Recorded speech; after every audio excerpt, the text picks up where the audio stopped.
Camel माने ऊँट, इसे रेगिस्तान का जहाज भी कहा जाता है क्योंकि इसका जीवन रेगिस्तानी परिस्थितियों के लिए पूर्णतः अनुकूलित होता है। रेगिस्तान की विषम परिस्थितियों जैसे जल का अभाव, चिलचिलाती धूप में यह ज़रा भी विचलित नहीं होता। अपने विशालकाय शरीर, लंबी टांगों और विशिष्ट कुबड़ के कारण यह दूर से ही पहचान में आ जाता है। ऊँट बिना पानी पिए 20 दिन तक जीवित रह सकता है और ऊँट प्यासा हो तो एक बार में 100 लीटर से अधिक पानी पी सकता है। ऊँट की आँखें और नाक के चारों ओर बड़े बालों की झिल्लियाँ होती है। यह आँख और नाक को रेत के तूफानों से बचाता है। ऊँट के शरीर का क्षेत्रफल काफ़ी कम होता है ताकि जल संरक्षण यानी वाटर कंजर्वेशन किया जा सके। ऊँट की टांगें द्विअंगुलिक होती है। रेत पर चलने के लिए हर टांग में एक बड़ी उंगली होती है। उंगलियों में नाखून होते हैं। ऊँट का आहार जठर के कोशयुक्त रोमेनु में पहुँचता है, जहाँ यह नरम हो जाता है और इसे जुगाल कहते हैं। इस जुगाल को पुनः मुंह में लाया जाता है, जहाँ इसे फिर चबाया जाता है।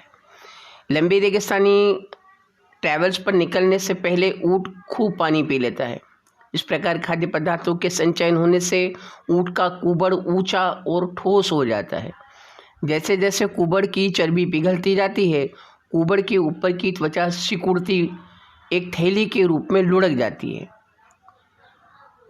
ऊँट के कंधे की ऊंचाई 6 फीट होती है। इसका वजन लगभग 1100 पाउंड तक होता है।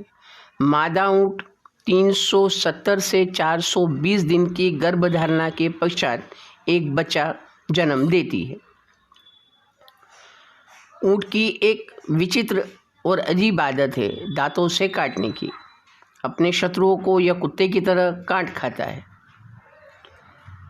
ऊँट के बारे में एक बड़ी अजीब बात यह भी है कि अगर इसके शरीर में पानी की मात्रा 25% तक कम हो जाए तो भी कोई फर्क नहीं पड़ता, जबकि मानव में अगर 12% जल की कमी हो जाए तो हालत बेहद नाजुक और चिंताजनक हो जाते हैं।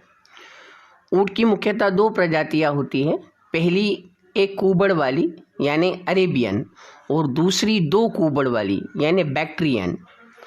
अरेबियन ऊँट अब जंगली अवस्था में नहीं पाया जाता है। तात्पर्य यह है कि इस प्रजाति का ऊँट पूर्णतः पालतू माने डोमेस्टिक बन चुका है।